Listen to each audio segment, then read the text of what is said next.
ஆன்மீக அன்பர்கள் அனைவருக்கும் நமஸ்காரம். இது உங்கள் ஹரேராம் கிருஷ்ணா சேனல். அடியேன் உங்கள் சிவகாம சுந்தரி. இன்றைக்கி நம்ம சேனலில் சிறப்புமிக்க சிவஸ்தலங்களில் ஒன்றான வீரவநல்லூர் பூமிநாதர் திருக்கோயிலை பற்றி இன்றைக்கி நம்ம பார்க்க போகிறோம். அனைத்து ஜீவராசிகளினுடைய காலக்கெடு முடிந்தவுடனே நம் உயிரை நம்மிடமிருந்து பிரித்தெடுப்பதற்காக நியமிக்கப்பட்டவர் யமதர்மராஜா. தர்மத்துக்கு தலைவரவர். தர்மம் தவறாமல் எவ்வளோ பெரும் மனுஷனாக இருந்தாலும், பணக்காரனாக இருந்தாலும், ஏழையாக இருந்தாலும், எப்படி இருந்தாலும் உயிரை எடுக்கக்கூடிய காலகட்டம் வந்தால் உயிரை எடுக்கக்கூடிய தர்மராஜா யமன்.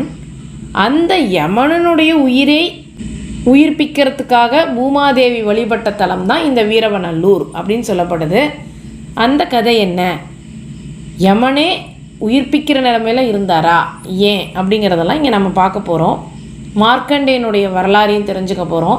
இந்த தலத்துக்கு வேறு என்னென்ன சிறப்பு பெயர், ஏன் அந்த பெயர் வந்தது, இங்கே இருக்கக்கூடிய இறைவனுடைய பல பெயர்கள் என்னென்ன அப்படிங்கிறதையும் நம்ம பார்க்க போகிறோம். பூ உலகில் வாழக்கூடிய உயிர்களையெல்லாம் எடுத்து செல்லக்கூடிய யமதர்மனை ஒரு முறை சிவபெருமான் சம்ஹாரம் செய்துட்டார். அதனால் உலகத்தில் இருக்கக்கூடிய உயிர்கள்லாம் அழிக்கப்படாமல் பூமியினுடைய பாரம் அதிகரிச்சுது. அதனால் பூமி தாய்க்கு சுமக்கும் பாரம் அதிகமானதுனால அந்த பூமகள் யமதர்மனை உயிர்ப்பிக்கணும் அப்படின்னு வழிபாடு செய்தால் சிவன்கிட்ட. அந்த அளவுக்கு பெருமை மிகுந்த தலம் எங்கே இருக்குது அப்படின்னா திருநெல்வேலி மாவட்டத்தில் வீரவநல்லூரில் இருக்குது. நீண்ட காலமாக குழந்தை பேர் இல்லாமல் இருந்த மிருகண்ட முனிவரும் மருத்துவவதியும் சிவபெருமானை நோக்கி தவம் செஞ்சாங்க, வேண்டி கேட்டுக்கிட்டாங்க. அதன் பயனாக அவர்களுக்கு ஒரு ஆண் குழந்தை பிறந்தது. அந்த குழந்தைக்கு மார்க்கண்டேயன் அப்படின்னு பெயர் வச்சாங்க. ஆனால் 16 வயசில் இறக்கணும் அப்படிங்கிறது அவனுடைய விதி. சின்ன வயசுலேயே அந்த குழந்தை உயிர் இழந்துடுமே அப்படிங்கிறத நினச்சி ரொம்ப கவலைப்பட்டாங்க பெற்றோர்கள், மிருகண்ட முனிவரும் மருத்துவவதியும். அப்போ தன்னுடைய பெற்றோருக்கு ஆறுதல் சொன்னால் அந்த குழந்தை மார்க்கண்டேயன். என்னென்ன, சிவபெருமான் எப்படியும் காத்திருள்வார், கவலைப்படாதீங்க அப்படின்னு ஆறுதல் சொன்னான். சிவ வழிபாட்டில் மிகவும் சிறந்து விளங்கினான் அந்த குழந்தை மார்க்கண்டேயன். சிவபெருமானை முழுமையாக சரணடைஞ்சிருந்தான். 16 வயது ஆனது. அவன் உயிர் பிரியும் தருவாயும் வந்தது. யமதூதர்கள்லாம் வராங்க. அப்போ அவன் சிவபெருமானிட்ட ஒன்றி இருக்கிறத பார்க்குறாங்க. தனியாக அவனை பிரித்து நம்மளால் கூட்டிகிட்டு போக முடியாது, உயிரை எடுக்க முடியாதுன்றதை புரிஞ்சுக்கிட்டு யமதூதர்கள்லாம் யமன்கிட்ட போய் மார்க்கண்டேயனுடைய உயிரை பிரித்து வருவது ரொம்ப கஷ்டம் அப்படின்னு சொல்கிறாங்க. உடனே யமதர்மராஜா மார்க்கண்டேயனுடைய உயிரை நானே போய் எடுத்துகிட்டு வரேன் அப்படின்னு அங்கேருந்து வராரு. அந்த இறைவன்கிட்ட ஒன்றியிருந்த சிறுவனுடைய உயிரை எடுக்கிறதுக்காக பாசக்கயிறை வீசுகிறாரு. அந்த கயிறு சிவபெருமானையும் சேர்த்து அப்படியே சிவலிங்கத்தையும் சேர்த்து கட்டியது. அதனால் கோபமடைந்த இறைவன் தன்னுடைய காலால் எட்டி உதைத்தார் யமனை. இறைவனுடைய அந்த எட்டி உதைச்ச தாக்குதலால் நிலைகுலைந்து அங்கிருந்து தென்பகுதியில் போய் விழுந்தார் யமதர்மராஜா. செயலற்று போனார், ஒரு சாதாரண கொடியாக மாறி போனார். அதனால் யமனுடைய பணிகள் அனைத்தும் அப்படியே செய்ய முடியாமல் தேங்கி நின்றது. பூமியில் இறப்பு அப்படிங்கிறது இல்லாமல் போனது. அதனால் பூமியினுடைய எடை பாரம் அதிகமாக தொடங்கியது. பூமியினுடைய அதிக எடையை தாங்க முடியவில்லை பூமி தாயால், பூமகளால்.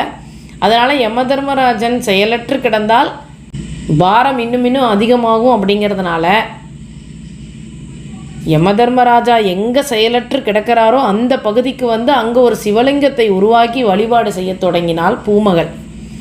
அந்த பூமகளினுடைய வழிபாட்டில் மனமகிழ்ந்த இறைவன் அவளுடைய வேண்டுகோளை ஏற்று யமதர்மராஜாவுக்கு உயிர் தந்தார். அதுக்கப்புறம் யமன் கிட்ட ஒன்று சொல்கிறார், இனி சிவகணங்கள் அழைக்கும் உயிர்களுக்கு தடையாக இருக்கக்கூடாது, சிவ பக்தர்களுக்கு மரண பயம் கொடுத்து துன்புறுத்தக்கூடாது. சிவனடியார்கள் விபூதி இட்டுக்கிட்டு வரவங்க கூட சிவனடியார்கள். சிவனடியார்களுடைய உயிரை பறிப்பதற்கு யமதர்மராஜாவுக்கு எந்த உரிமையும் இல்லை அப்படின்றத யமன்கிட்ட சிவபெருமான் சொல்கிறாரு. இப்போ இந்த சிவபெருமான் யமதர்மனுக்கு உயிர் தந்ததால் இந்த ஊருக்கு தர்மநல்லூர் அப்படின்னு ஒரு பெயர். சிவனினுடைய வீரம் வெளிப்பட்டதுனால வீரவநல்லூர் அப்படிங்கிற ஒரு பெயர்.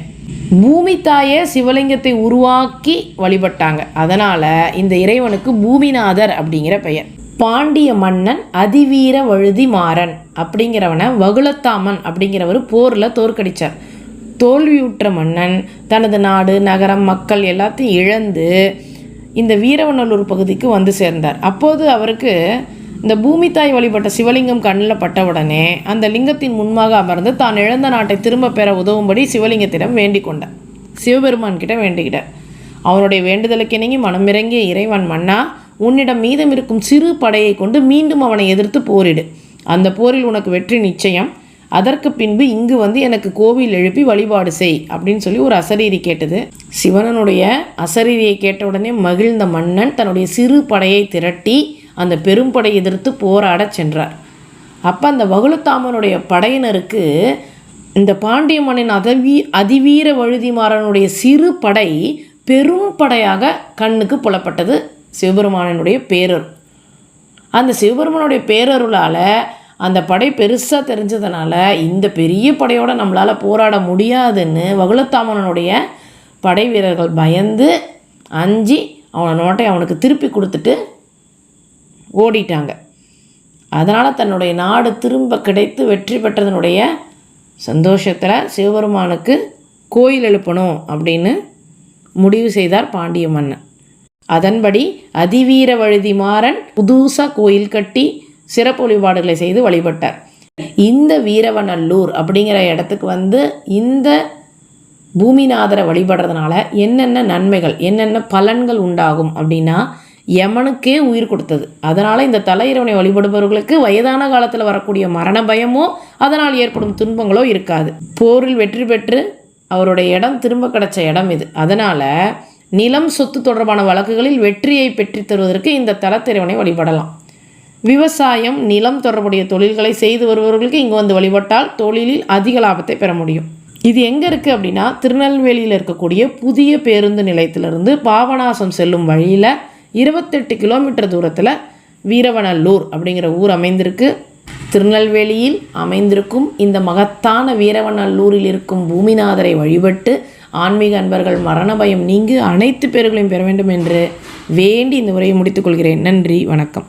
ஹர ஹர நம பார்வதி பதையே, ஹர ஹர மகாதேவா.